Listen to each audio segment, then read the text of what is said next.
Hello, bonjour ou bonsoir à toi, dépendamment de l'heure à laquelle tu suivras cette vidéo. Mon nom est Ariane Kisanga et bienvenue sur Alpha Ministries.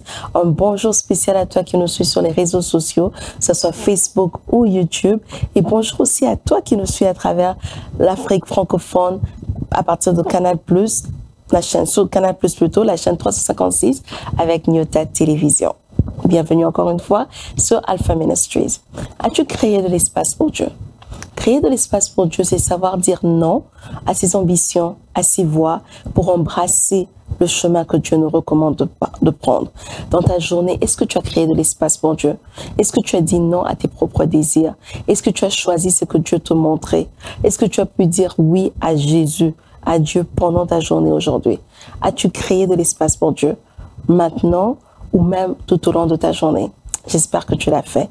On va baisser nos têtes dans la prière. On va prier. On va demander au Seigneur de nous donner la force, de nous donner cette envie d'accepter ses voix. Tel qu'il est écrit dans Isaïe 30, verset 21, « Tes oreilles entendront derrière toi la voix qui dira, « Voici le chemin, marchez-y, car vous iriez à droite ou vous iriez à gauche. » Et juste que tu pries avec moi, que tu dis, Seigneur, rends mes oreilles sensibles à tes directives, que je puisse être en mesure d'entendre cette voix qui me dit la voix, cette voix qui me dit où marcher, cette voix qui me montre le chemin que je dois prendre. Seigneur, nous te prions. Augmente notre sensibilité spirituelle. Rends-nous sensibles à tes directives. Rends-nous sensibles à ta voix. Yahweh, qu'on sache discerner que c'est toi qui es en train de parler et qu'on sache prendre le chemin que tu veux que nous puissions prendre. Seigneur, nous te recommandons ce temps de partage entre tes saintes mains. Que ta parole soit pour nous une lampe, que tu nous diriges, que tu nous montres, que tu nous parles, Yahweh. Utilise-moi, Seigneur, juste comme un instrument pour véhiculer ton message et que moi-même, que je ne puisse pas rater ce que tu as à nous dire aujourd'hui. Dans le nom puissant de Jésus, nous avons ainsi prié. Les saints de Dieu disent Amen, Amen, Amen. Alors, pour les 2 prochaines séances, ou sessions si je peux dire, on va parler du livre d'Esther. Et le thème de notre partage pour aujourd'hui, c'est Méfie-toi de Mémoucan. Avant de commencer à parler du livre d'Esther, je vais juste donner quelques informations sur le livre d'Esther pour nous aider à comprendre de quoi il s'agit. Le livre d'Esther est un livre qui est écrit au sujet d'une fille juive, Esther, bien sûr, qui est la cousine de Mardoché et qui parvient à devenir reine en Perse. Et quand elle devient reine, elle utilise sa position après qu'elle ait surmonté sa peur et ses craintes. Elle utilise sa position pour sauver son peuple, les Juifs, d'un génocide. Dans le livre d'Esther, le nom de Dieu ou les références à Dieu ne sont pas directes, mais c'est plutôt indirect. On voit Dieu en train d'orchestrer tout ce qui se passe dans la vie d'Esther. La façon dont elle devient au pouvoir, la façon dont elle devient reine plutôt, la façon dont elle est acceptée dans la cour, dans la présence du roi sans que le roi fasse appel à elle. Tout ça, c'est la main de Dieu. Et Dieu a mis sa main pour sauver son peuple. Parce qu'il ne voulait pas effectivement que les Juifs soient tués, parce que les Juifs étaient son peuple. Dans ces livres également, on parle d'un ennemi, d'un grand ennemi aux Juifs, qui est Aman. Aman, cet ennemi aux Juifs, accusait les Juifs devant le roi d'être déloyal au roi et d'être désobéissant au roi. C'est vrai, quand on lit le livre d'Esther, on voit Esther qui vient au pouvoir, qui devient reine. Mais aujourd'hui, je me concentrerai sur quelque chose qui n'a rien à voir avec la royauté d'Esther et qui n'a rien à voir avec la désobéissance de Vachi. Je veux parler de quelqu'un d'autre, Mémoucan. Mais pour entrer dans le contexte, je veux quand même lire Esther 1, 10 à 22. Je vais essayer de lire assez rapidement pour nous, pour qu'on comprenne de quoi il s'agit. Ok, donnez-moi 2 minutes, s'il vous plaît.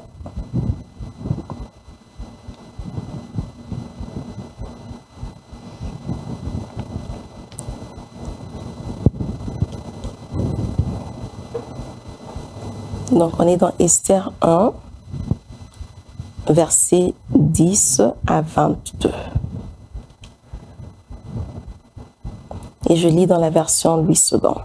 La parole de Dieu dit, « Le 7e jour, comme le cœur du roi était réjoui par le vin, il ordonna à Méhuman, Betsa, Arbona, Bicta, Agbacta, Zéta et Carcas, les 7 eunuques qui servaient devant le roi Assyrus, d'emmener en sa présence la reine Vashti, avec la couronne royale pour montrer sa beauté au peuple et aux grands, car elle était belle de figure.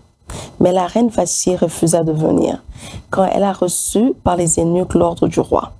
Le roi fut très irrité et il fut enflammé de colère.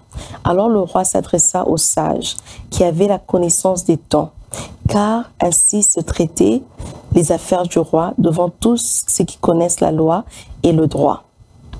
Il avait auprès de lui Karshena, Shesta, Amata, Tarsis, Mérès, Marsena et Mémoucan, 7 princes de Perse et de Médie, qui voyaient la face du roi et qui occupaient le premier rang dans le royaume. Quelle loi, dit-il, faut-il appliquer à la reine Vashti pour n'avoir point exécuté ce que le roi Assyrus lui a ordonné par les eunuques? Mémoucan répondit devant le roi et le prince, « Ce n'est pas seulement à l'égard du roi que la reine Vashti a mal agi, c'est aussi envers tous les princes et tous les peuples qui sont dans toute la ville, dans toutes les provinces du roi Assyrus. Car l'action de la reine parviendra à la connaissance de toutes les femmes et les portera à mépris leurs maris. Elles diront, le roi Assyrus avait ordonné qu'on amène en sa présence la reine Vashti, elle n'est pas allée. Et dès ce jour, les princesses de Perse et de Médie qui auront appris l'action de la reine et la rapporteront à tous les chefs du roi de là beaucoup de mépris et de colère. Si le roi le trouve bon, qu'on publie de sa part et qu'on inscrive parmi les lois de Perse et de Mède, avec défense de la transgresser, une ordonnance royale, d'après laquelle Vashti ne paraîtra plus devant le roi Assyrus, et lui, roi, donnera la dignité de reine à une autre qui soit meilleure qu'elle. L'édit du roi sera connu dans tout son royaume, quelque grand qu'il soit, et toutes les femmes rendront honneur à leur mari, depuis le plus grand jusqu'au plus petit. Cet avis fut approuvé du roi et des princes, et le roi agit d'après la parole de Mémoucan. Il envoya des lettres à toutes les provinces du royaume, à chaque province selon son écriture et à chaque peuple selon sa langue. Elle portait que tout homme devrait être le maître de sa maison et qu'elle parlerait la langue de son peuple. Telle est la parole de Dieu. Amen. On va parler d'abord, pour tout commencer, à parler du cadre qui a été mis en place, qui a permis à Esther de devenir reine. Et ça commence au verset 10. Lorsque le roi qui est ivre, ou comme la Bible dit, son cœur est réjoui de vin, fait appel à la reine Vashti. Et la reine Vashti refuse de venir. La Bible ne nous donne pas les raisons pour lesquelles la reine n'est pas venue. Mais je me dis que la reine se disait que le roi était ivre et que le roi ne réfléchissait pas bien parce qu'il n'était pas en état de prendre des bonnes décisions. Elle a trouvé ça humiliant de venir montrer sa beauté devant le roi ivre, un roi ivre, mais aussi devant un peuple qui était déjà ivre parce que ses invités, ça faisait des jours qu'ils fêtaient déjà. Malheureusement pour elle, le roi n'a pas bien pris cela. Vashti est une reine, donc elle savait qu'il y aurait des conséquences à désobéir au roi. Elle s'attendait sûrement à une punition. Mais je crois que Vashti avait minimisé la dureté ou la sévérité de la punition qu'elle allait avoir. Elle crée ainsi une crise dans l'empire de Perse. Elle crée une crise dans le royaume de Perse. Parce que maintenant, les autres experts de la loi, les autres sages se disent, mais si cela continue et que les femmes entendent parler de ça, il n'y a aucune femme qui va maintenant respecter son mari. Donc quelque chose doit être fait. Dans les versets 13 à 22, on voit une autre personne qui devient comme l'acteur principal. Et c'est vraiment cette personne qui attire mon attention, la personne de Mémoucan. Oui, Vashti a mal agi, on est tous d'accord.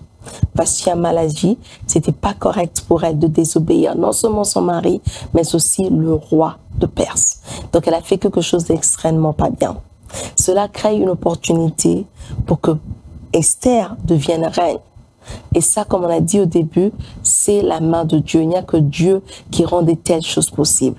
Mais pour aujourd'hui, oublions un peu la royauté, oublions que Esther devienne reine et concentrons-nous sur cette personne qui domine du verset 13 au verset 22.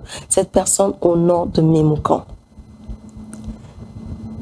Le roi savait que Vashti a mal agi.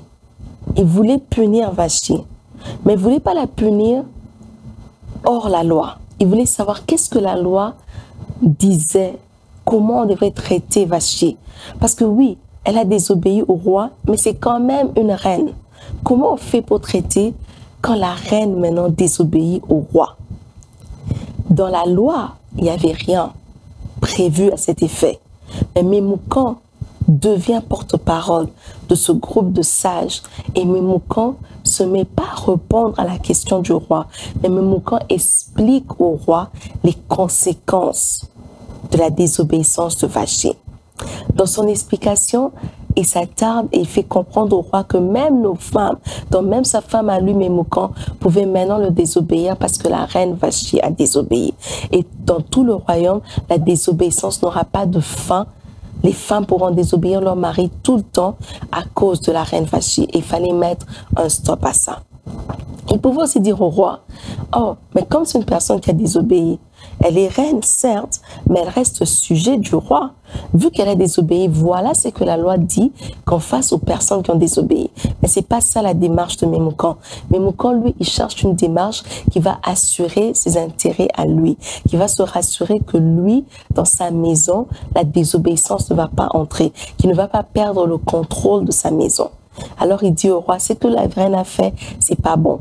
Il faut que tu sortes un décret. Il faut que tu sortes un décret plutôt et que tu écrives que la reine ne va plus apparaître devant le roi et la reine va perdre sa position et on va donner à une personne meilleure. Et au verset 21, la Bible nous dit que cet avis fut approuvé du roi et des princes. Le roi agit d'après la parole de Mémoucan. Donc la punition qui est tombée sur Vashti, c'est pas une punition qui est venue du cœur de son mari. C'est pas une punition qui est venue d'un roi qui avait tous ses sens. C'est une punition qui est venue de Mémoucan. Une personne qui agissait selon son propre agenda. Une personne qui agissait selon ses propres intérêts. Une personne qui voulait se rassurer que lui, là où lui il règne en tant que roi, dans son royaume à la maison, qu'il n'y aurait pas de désordre. Et il a profité de la situation, vu que le roi lui-même était déjà ivre de vin. Vashti savait qu'elle désobéissait son mari. Vashti s'attendait à une punition, mais Vashti ne s'attendait pas à perdre sa position de reine. Mais malheureusement, l'ignorance, ne pas savoir, ne pas connaître ce qui était écrit dans la loi, a emmené Vashti à perdre sa position de reine. Cette ignorance, cette désobéissance a créé une opportunité pour Esther. Mais tout ça à cause d'une personne au nom de Mémoucan. Qui est Mémoucan ou qui sont les Mémoucans? Les Mémoucans, on les trouve partout dans la vie. Tu peux les trouver au travail, tu peux les trouver à l'église, tu peux les trouver dans les familles. Les Mémoucans sont partout. Les Mémoucans, c'est des personnes qui agissent, qui profitent de ton ignorance pour leur intérêt. C'est des personnes qui agissent tout le temps selon leur agenda à eux, mais qui profitent de ton ignorance. Le roi était ivre, comme j'ai dit, et il ne connaissait pas ce qui était écrit dans la loi. Mais il se disait, elle m'a désobéi. Donc sûrement, il doit y avoir quelque chose pour la désobéissance. Mais Mémoucan n'a pas dit au roi qu'est-ce qui était prévu pour la désobéissance. Au contraire, il a emmené le roi à créer, à mettre en place une autre loi qui allait enlever Vashti de sa position. Les Mémoukans sont ces personnes qui nous entourent, mais qui travaillent pour leur propre bien. Les Mémoukans sont ces personnes sur qui nous comptons, les personnes en qui on fait confiance, mais en fait qui ne sont pas là pour notre bien. Le roi faisait confiance à Mémoukan. Il se disait, tu vas me dire ce qu'il y a dans la loi. Il s'appuyait sur le conseil de Mémoukan. Et Mémoukan voyait autre chose. Il voyait sa maison, il voyait la maison de ses amis. Il ne voyait pas la famille du roi qui allait être divisée. Mémoukan sont aussi des personnes qui introduisent le mal. Ce sont des personnes qui introduisent plutôt des lois établies dans les familles. Les Mémoukans sont des personnes qui sont capables d'entrer en alliance avec le diable pour leur intérêt, mais après qui lient toute une famille. Les Mémoukans, c'est ceux qui vont faire allégeance avec le diable pour un poste, pour une voiture, pour de l'argent, pour une femme, pour une maternité, pour quoi que ce soit, pour que eux aient du confort, pour que eux se sentent bien, sans tenir compte qu'il y a une génération qui sera liée par cette loi. Les Mémoukans sont ces personnes qui introduisent les interdits dans les familles. Les Mémoukans sont ces personnes qui introduisent des autels que les autres doivent maintenant venir briser et tout ça dans les familles. Les Mémoukans sont des personnes qui profitent de votre perte. Parce qu'avec Mémoukan, quand tu es ignorant, tu ne perds pas ta vie physique, mais tu perds ta position, tu perds ta gloire. Les Mémoukans sont aussi des personnes qui sont difficiles à détecter, parce que c'est des personnes qui travaillent en étroite collaboration avec nous. C'est des personnes sur qui on compte, des personnes en qui on fait confiance plutôt, et des personnes qui sont proches de nous. Les Mémoukans, comme j'ai dit au début, peuvent être trouvés partout dans la vie. Au travail, dans ta vie sociale, à l'église, n'importe où, tu peux trouver des Mémoukans. Les Mémoukans sont des personnes dangereuses parce que c'est des personnes difficiles à détecter et c'est des personnes qui utilisent, qui profitent de notre ignorance. Alors, comment faire ou comment agir face aux Mémoukans? Je propose 3 stratégies. La première, qui est pour moi aussi la plus importante, c'est de refuser l'ignorance. C'est de refuser d'être ignorant. Ignorant des lois qui gouvernent ton sphère, je peux dire, d'influence. Les lois qui gouvernent l'industrie dans laquelle tu opères. C'est aussi de refuser d'être ignorant de la loi de Dieu qui gouverne ta vie en tant que chrétien, en tant que chrétienne. Quand tu refuses l'ignorance, ça veut dire que si tu vas être une personne qui va dans les affaires, tu vas lire ce que le code que le gouvernement a mis en place pour ces affaires. Tu vas lire quelles sont les sanctions, quels sont les problèmes. Tu vas être au courant de ça. Tu vas refuser l'ignorance, tu vas refuser de t'appuyer sur quelqu'un d'autre. Et en tant que chrétien, c'est que tu vas passer ton temps à lire la parole de Dieu. Parce que dans Osée 4, verset 6, Dieu dit: mon peuple est détruit parce qu'il lui manque la connaissance. Puisque tu as rejeté la connaissance, je te rejetterai.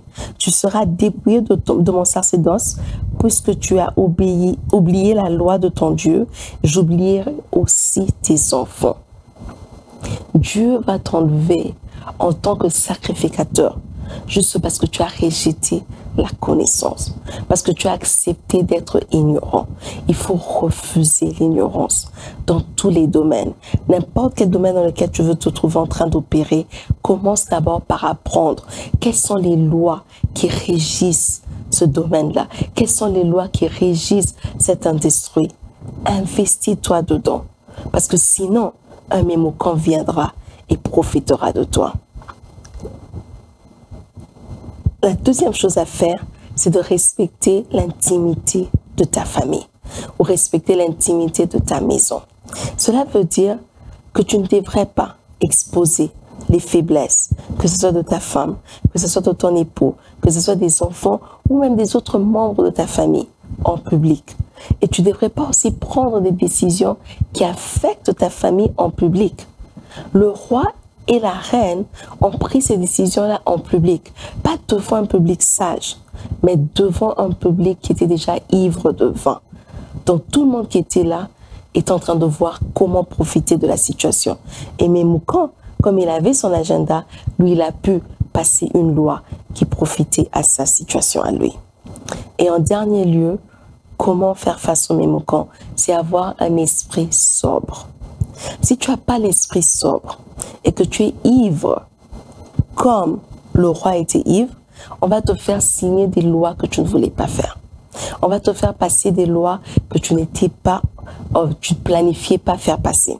La parole de Dieu nous dit dans 1 Pierre 5, 8, « Soyez sobres, veillez, votre adversaire le diable rôde comme un lion rougissant, cherchant qui il dévorera. » Dévorer veut dire que tu ne vas plus exister. C'est-à-dire on va t'engloutir, on va t'avaler, tu vas disparaître. Et je ne parle pas de disparaître physiquement, je ne parle pas d'une mort physique, mais tu vas disparaître, tu vas perdre ta position, tu vas perdre ce qui fait ta gloire. Tu vas perdre cela quand tu engloutis, quand tu n'es pas sobre. Sobre veut dire que tu n'as pas de substance en toi.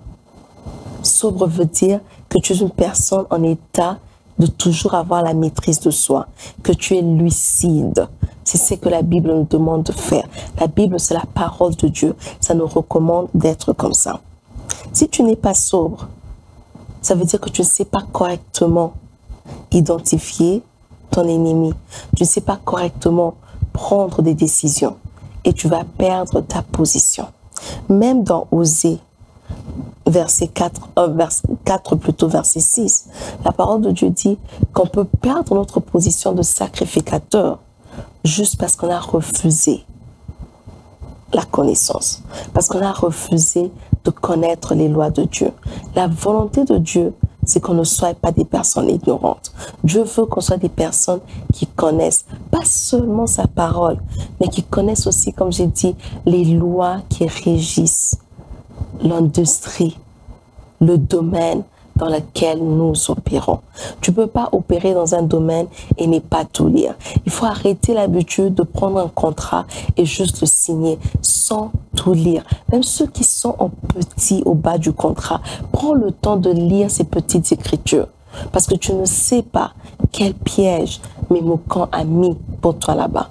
Se méfier de Memucan, c'est se méfier de l'ignorance. Se méfier de Memucan, se refuser l'ignorance dans toutes ses formes. Se refuser d'agir comme une personne prête à perdre sa couronne.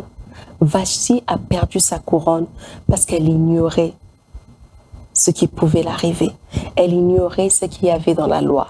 Elle se disait qu'elle traitait avec un époux, et que j'ai dit non, j'ai désobéi, mais plus tard je pourrais l'expliquer les raisons pour lesquelles j'ai dit non.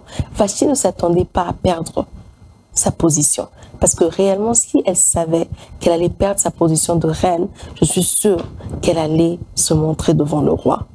Le roi aussi a maintenant fait entrer cette loi qui était dure, qui divisait maintenant sa famille, parce que maintenant il devait chercher une autre reine, parce qu'il n'était pas sobre. Le manque de connaissance, l'ignorance, le manque d'un esprit sobre va t'emmener à perdre ta gloire, ta couronne, ce que tu as de précieux. Je ne sais pas ce que toi tu considères précieux. Ça peut être tes enfants, ça peut être la position que tu as au travail, ça peut être tes biens. Ce que toi tu considères que tu as eu, que tu considères qui font partie de ta gloire, refuse de les perdre par ignorance. Refuse l'ignorance dans ta vie. Mets-toi à lire, à apprendre, à connaître les lois qui régissent les domaines dans lesquels tu dois opérer. Chrétien ou non chrétien, tu dois connaître. C'est bien de connaître la Bible, mais quand tu as quand tu es au travail, la Bible va t'aider, mais tu as aussi besoin de connaître quelles sont les lois pour les ressources humaines. Tu as besoin de connaître cela. Quand tu fais du business, quand tu fais des affaires, tu as besoin de connaître les lois qui te régissent. Donc, refuse l'ignorance. Telle est ma prière aujourd'hui. Tel est vraiment le nœud de mon message, le but de mon message. Ce que je veux que tu retiennes aujourd'hui, c'est que dans tout ce que tu fais, tu dois refuser d'être ignorant. Tu dois refuser l'ignorance et t'appliquer à connaître afin de ne pas perdre ta couronne, de ne pas perdre ta position. On va incliner nos têtes dans la prière. On va faire le premier point de prière. Et le premier point de prière que nous allons faire aujourd'hui, c'est de demander à Dieu pardon. Pardon pour les temps d'ignorance qui ont fait assez qu'on puisse perdre une couronne ou une position. Pardon pour le temps d'ignorance qui ont fait assez que même que lui, Dieu, puisse nous rejeter en tant que sacrificateur. Prions. Éternel, nous voici devant ton trône. Te disons d'abord merci pour la parole, Yahweh. Merci parce que c'est toi qui as envoyé cette parole. Merci parce que c'est toi qui nous as parlé encore aujourd'hui. Seigneur, nous voici devant ton trône pour te demander pardon.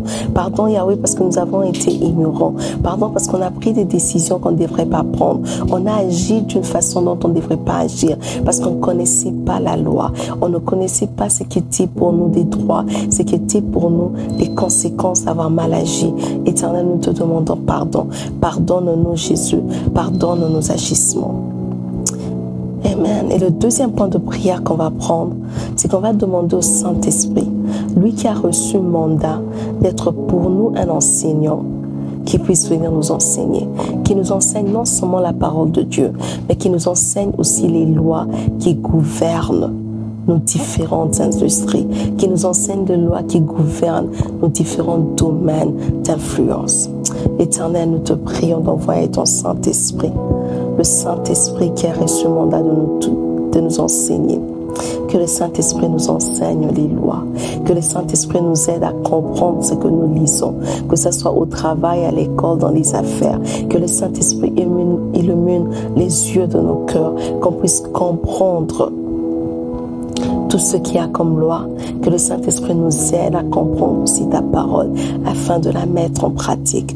Yahweh, nous te disons encore une fois merci pour ce temps, merci pour cette parole, Yahweh, qu'elle puisse être gravée dans nos cœurs, que ton esprit nous rappelle tout le temps et à chaque moment de refuser d'être des personnes ignorantes. Dans le nom puissant de Jésus, nous avons ainsi prié. Les saints de Dieu disent Amen, Amen, Amen.